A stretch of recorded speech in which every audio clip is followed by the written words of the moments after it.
Europe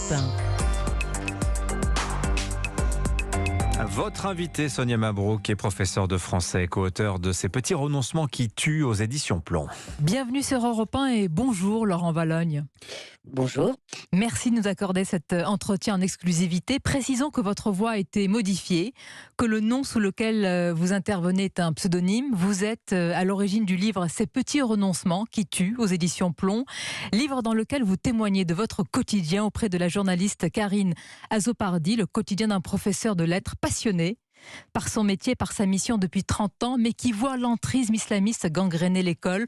On va s'y attarder longuement, mais tout d'abord, ce témoignage est anonyme pour des raisons évidentes de sécurité, mais est-ce que vous avez hésité? Certains, comme Didier Lemaire, professeur à Trappes, que nous avions ici même reçu, avaient alerté à visage découvert.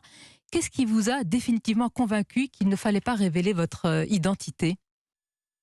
C'est une discussion qu'on a eue avec la journaliste Karine Azopardi. On en a longuement parlé et finalement on a tranché dans le sens de l'anonymat parce que, eh bien, écoutez, j'aspire à une certaine méconnaissance publique, à une certaine tranquillité. Je voulais pas me sentir en porte-à-faux par rapport à mon institution. Et puis par rapport à ma hiérarchie, voilà, je voulais pas qu'on voit ça comme un acte déloyal. Et puis ça pouvait aller dans un sens comme dans un autre, hein. Vous avez ce genre de publication. Et puis, je ne voudrais pas que les choses s'emballent dans un sens aussi comme dans un autre, de manière publique. Et puis, j'ai pas envie de devenir une cible de qui que ce soit et d'être récupéré par qui que ce soit. Donc, j'ai préféré l'anonymat. Je peux concevoir que ensuite on peut voir derrière tout ça quelque chose de l'ordre de sensationnaliste, mais ce n'est pas le cas. Donc, c'est pour toutes ces raisons que nous avons opté pour la confidentialité. Et on les comprend parfaitement. Alors vous êtes professeur, comme on dit, dans une banlieue difficile de la région parisienne. Le fanatisme islamiste qui a mené à la décapitation de Samuel Paty, vous l'avez vu progresser, prospérer, s'enraciner dans notre école. Et il y a cette phrase saisissante, je voudrais qu'on démarre par cela, page 23, Samuel Paty, ça aurait pu être moi. Est-ce que vous vous imaginez, vous vous êtes imaginé le même sort en faisant votre travail, hein, simplement votre travail? Disons que cette phrase, mon cas personnel n'est pas très très important. Quand je dis que ça aurait pu être moi, ça aurait pu être un professeur lambda, parce que je sais que vous avez reçu David Dinota l'année dernière, dont j'ai lu le livre, qui m'a fait une très forte impression, qui est un livre absolument magistral. Qu'est-ce que décrit David Dinota? Il décrit le mécanisme, l'engrenage d'une tragédie. Donc, au sens antique, presque du terme, si vous voulez, hein. Donc, quand je dis ça aurait pu être moi, je cherche pas à tirer la couverture vers moi, c'est pas du tout la question. C'est que n'importe qui aujourd'hui aurait pu terminer en fait divers tragique comme celui-là. Quand vous citez le livre de David Dinota, c'est une enquête sur ce qui s'est passé, d'ailleurs au sein de l'académie, de la hiérarchie autour de l'assassinat de Samuel Paty. Est-ce que vous imaginez cette fois, parce que c'est la question que l'on se pose tous en vous écoutant, que la hiérarchie, l'académie, que toute l'éducation nationale soutiendrait aujourd'hui un professeur dans cette situation, ou alors le sursaut n'a pas encore eu lieu? Écoutez, j'ose croire, précaution oratoire, j'ose croire que les instances académiques et surtout institutionnelles ont pris la mesure de la gravité. Mais votre conviction profonde, quelle est-elle? Je pense que maintenant, alors très honnêtement, et je pense que ça fait un effet d'électrochoc. Je pense que c'est un tournant. Il y aura un avant, un après. Et que maintenant, il y a certains tabous qui sont levés très clairement, qu'on a des discussions très claires autour de cette problématique en salle des professeurs. Donc ma conviction profonde, c'est que je pense qu'on serait beaucoup, beaucoup plus prudent qu'on ne l'a été, parce que là, on a quand même fait preuve de légèreté, sinon de frivolité. C'est intéressant, vous parlez de vos collègues, évidemment des professeurs, avant qu'on en vienne aux élèves. Il y a un enseignant qui vous dit, je crois que c'est quelques jours après l'assassinat de Samuel Paty, il vous dit le vrai danger, c'est l'islamophobie. Mais cet argument que vous avez sûrement entendu plusieurs fois, trop de fois, de quoi est-il le révélateur selon vous? Il est le révélateur d'une forme d'occultation, voire de dénégation, au sens psychanalytique du terme, du réel, tout simplement. C'est une réfutation du réel.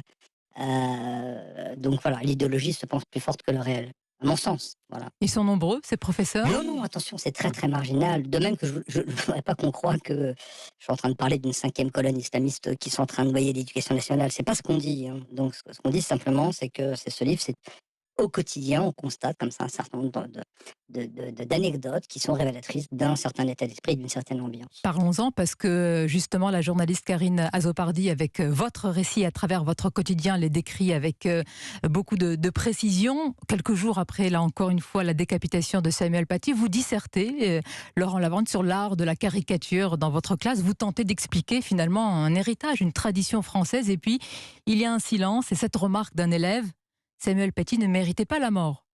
Mais il ne faut pas se moquer du prophète. Comment vous réagissez et comment réagit le reste de la classe? Comment? Alors c'est le 8 mai si vous voulez, hein, donc ça s'appelle une dénégation, là aussi donc ce sont des jeunes gens qui sont en construction puisque ce sont des adolescents, ils construisent leur identité, ils sont en recherche, et donc il faut être patient, il faut expliquer ce que c'est que le registre de la satire, ce que c'est que la caricature, ce genre de il faut faire un cours en fait. Mais on essaie de se mettre à votre place ce jour-là ou quelques jours après l'émotion qui nous a tous saisis, mais qui vous a saisi, vous, dans vos tripes, après la mort de votre collègue Samuel Paty, et qu'un élève vous dit cela. Comment vous ressortez d'une classe, vous qui avez cette mission vraiment, et vous croyez en votre travail, quand un élève vous dit ça? Est-ce que vous dites, ça vaut le coup que je continue? Toujours, toujours, je ne vous le cache pas, c'est éprouvant, hein, c'est fatigant. Physiquement, hein, vous le racontez, hein. Vous êtes en nage ce jour-là? Oui, oui, oui, il faut mouiller la chemise au propre comme au figuré. Oui, il faut pas hésiter à effectivement à déranger les élèves, mais si vous voulez, au bout d'un moment, on est aussi, un petit peu bon, on entend souvent ce genre de remarques, donc au bout d'un moment, on est rodé et on sait, ce qu'il faut répondre. Vous voyez, quand on vous dit par exemple: «2 poids 2 mesures», on autorise des caricatures du prophète, mais on interdit Dieudonné de s'exprimer. Vous voyez? Donc, voilà, après au bout d'un moment, on sait ce qu'il faut répondre aussi. Oui, mais Laurent Valogne, vous le savez. Oui, Est-ce parce que les autres alors professeurs, enseignants, parfois plus jeunes, oui, le alors savent, le savent comment se comporter face à ce genre de remarques? Il y a certainement aussi le fait qu'il y a un déficit de formation des collègues, et donc je parlais tout à l'heure de prise de conscience, hein, d'électrochoc quand même. Il faut quand même, rappeler que, monsieur Blanquer et je pense que le ministre actuel, monsieur Ndiaye sont dans la continuité, a mis en place un plan de formation qui doit se déployer sur tout le territoire, de formation de toute la communauté éducative sur la laïcité et les valeurs de la République. Alors c'est intéressant parce que vous parlez de laïcité dans votre livre, mais est-ce vraiment un problème de laïcité? Certains disent que c'est un problème de culture et de civilisation qui s'entrechoquent. Est-ce que vous pensez que c'est vraiment la laïcité ici qui est en débat? Vous, le professeur, vous, l'enseignant, qui l'éprouvez quasiment tous les jours, au quotidiennement. On est dans une ère post-séculaire. Donc vous voyez, mais ça touche pas simplement, l'Occident, hein, donc ça touche aussi, pas l'Ouest, enfin ça touche aussi, vous voyez, la culture nord-américaine. Je l'aurais pas formulé de cette façon-là. Je dirais simplement que, voilà, il y a quelque chose qui va vers l'effacement du processus de sécularisation. Racontons, encore une fois, on va dérouler tout ce qui était écrit, puis après il y aura l'analyse, parce qu'il y a d'autres phrases très révélatrices dans ce livre. Vous racontez aussi l'habillement, tout simplement, des élèves, les jeunes filles qui sont de plus en plus nombreuses à porter l'abaya, c'est ce vêtement qui se porte au-dessus d'autres vêtements, et lorsqu'elles sortent du lycée, elles mettent une cagoule, parfois le voile, les gants, peut-être les trois, et vous ajoutez, moi je trouve cette phrase, et nos auditeurs vont trouver qu'elle est terrible, dévastatrice: nous nous y sommes habitués. Oui, bah, il suffit d'aller dans certains quartiers, de la banlieue parisienne pour voir que ce sont des choses qui se sont banalisées au quotidien. Donc, alors, dans la rue, voilà, c'est pas ça pose pas du tout un problème laïque, je veux dire, donc c'est pas Mais dans l'enceinte du mais lycée. dans l'enceinte scolaire, les tenues vestimentaires donc, sont problématiques, oui. D'où la question sur le titre, justement. Ces petits renoncements qui tuent. Renoncement, c'est une somme de recul, de peur, de crainte, peur d'être traité de raciste, d'être traité d'islamophobe. Est-ce qu'il y a aussi de la complaisance, parfois, consciente? Alors, disons que, moi j'ai fait beaucoup d'établissements scolaires, hein, donc, ce que je veux dire, c'est que d'un établissement scolaire à l'autre, la direction, les chefs d'établissement ne vont pas réagir de la même façon, et même à l'intérieur d'un établissement, la direction ou même les collègues, certains seront très opportunistes, plutôt attentistes ou même frileux, d'autres, chefs d'établissement prendront leurs responsabilités, vous voyez? Donc ce qui manque, c'est, donc une ligne directrice, dans tout ça, en fait. Vous décrivez aussi, Laurent Valogne, une montée concomitante de l'antisémitisme avec des propos comme la Shoah business, une haine des juifs, en tous les cas les juifs pris pour cible comme étant les gagnants du système. Est-ce que vous avez encore des élèves français de confession juive dans vos classes? Oui. Donc la mixité pour vous, j'allais dire, confessionnelle et aussi sociale est encore d'actualité dans ce lycée de la banlieue parisienne. Oui. Il n'y a pas eu d'exode, il n'y a pas eu de Non, départ. moi, c'est pas quelque chose que j'ai constaté. Il y a aussi la contestation des cours. La liste est longue des incidents quand vous soumettez un texte, un pamphlet de Voltaire, lorsque vous projetez aussi la gravure de Charles-Nicolas Cochin. On sait que tout en haut, au-dessus, au sommet, il y a la vérité et un élève vous rétorque. Qu'est-ce qu'il y a au-dessus? Non, ce qu'il y a au-dessus, c'est la théologie, c'est Dieu. C'est Dieu. Donc Dieu au-dessus de tout. Bien sûr, Dieu est au-dessus de tout. Les valeurs religieuses devant les valeurs, ou en tous les cas ce qu'on partage dans la République. C'est pour ça que je formule les termes, les choses en termes de désécularisation, vous voyez, plutôt qu'en termes de conflit de civilisation ou de culture. Donc, c'est un problème de valeur, tout simplement. Quand c'est un livre aussi qui dénonce, on va voir l'analyse avec Karine Azopardi. Il y a eu d'autres ouvrages. Ça fait 30 ans qu'il y a ces alarmes qui sont tirées. Il y a aussi, je pense, le rapport de l'ancien inspecteur de l'éducation nationale, Jean-Pierre Robin. Est-ce que vous avez espoir que les choses changent? Alors, il y a 20 ans, il y a un livre qui est sorti qui s'appelle Les territoires perdus de la République. Vous avez cité Jean-Pierre Robin, mais Jean-Pierre Robin, donc inspecteur à la retraite, a été contacté. Il a refait un rapport récemment, et c'est ça d'ailleurs qui a déclenché, vous voyez, cette formation, ce dispositif de formation nationale, donc des maîtres sur la laïcité et sur les valeurs de la République. Là, il y a un livre qui vient de sortir aussi de Yanis Roder, qui fait les mêmes constats que le nôtre. Donc, vous voyez, les choses commencent à être dites, et il me semble qu'il y a quand même un début de prise de conscience. Elles commencent à être dites. On est dans le constat, mais l'action, la réaction, le sursaut. Alors, on ne peut pas dire qu'il y ait une inaction, parce que, vous voyez, par exemple, en 2004, donc, il y a une loi. Moi, j'enseignais jusqu'en 2004, pendant 14 ans, sur le voile. C'était compliqué. Il y avait des collègues, moi, avec des classes que j'avais en commun avec d'autres collègues, qui acceptaient le voile. Moi, je ne l'acceptais pas. Donc, vous voyez, donc en 2004, il y a une loi qui a été faite, qui est très claire. Il y a des outils. Rappelons quand même que le ministre de François Hollande, que Vincent Payon, donc, avait proposé ce qui s'appelait la charte de la laïcité. Vous voyez, donc il y a des outils qui sont proposés, donc utilisons-les. Vous y croyez toujours? Euh, Malgré ce qu'on peut lire, parce que je précise à nos auditeurs, et avec le récit rapporté par Karine Azopardi, vous vivez des moments difficiles.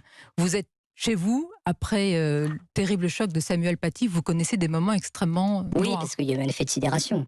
Parce que c'est quelque chose qui a affecté beaucoup de collègues aussi, pas simplement moi. Mais moi, je persiste à dire que, si vous voulez, il y a une majorité de musulmans en France qui pratiquent leur foi. Le musulman lambda, il pratique sa foi tranquillement dans son coin. Et ces gens-là sont pris en otage, si vous préférez, par des salafistes. Il faut être clairement, donc il faut dire les choses clairement. C'est un débat qui est piégé. Vous craignez, d'ailleurs c'est peut-être pour ça l'une des raisons de l'anonymat, c'est de ne pas être instrumentalisé par les uns, par les autres. Oui, on est sur une ligne de crête. On est sur la ligne de crête d'un côté, si vous voulez, où il faut dénoncer ce que le philosophe Abdelwahab Medeb appelait la maladie de l'islam, qui est un livre qui a été écrit il y a quand même plus de 10 ans, ou un philosophe comme Abdelnour Pidar, aujourd'hui, qui est très impliqué sur ces questions. Donc il faut dénoncer ça. Et vous voyez, et d'un autre côté, ne pas être récupéré par l'extrême droite, qui justement va faire litière de toutes ces questions. Qu'est-ce qui vous fait tenir aujourd'hui? Ouais, moi, j'insiste, je fais le plus beau métier du monde. Je suis très heureux dans ma salle de classe avec mes élèves, quand je vois qu'il y a des étincelles qui s'allument, quand on étudie un poème de Rimbaud ou un texte de La Fontaine, c'est un vrai bonheur. On se dit, bon, voilà, on a réussi son coup. Donc malgré les difficultés, les renoncements, il y a toujours dans ce tableau noir de la couleur. Mais bien sûr. Eh ben, c'est l'espoir qui prime. Merci beaucoup, Laurent Vallone. Alors nos auditeurs avec la caméra ne verront pas votre visage, ce n'est pas votre nom, vous ne serez pas reconnu, mais on sait que c'est un professeur qui aime et qui aimera toujours sa mission et son métier. Merci encore et bonne journée à vous. Également, merci. Merci Sonia Mabrouk, merci Laurent Vallone. Et je précise que cet entretien a été enregistré hier après-midi. Je redonne le titre du livre de Laurent Vallone, Ces petits renoncements qui tuent, c'est paru aux éditions Plomb.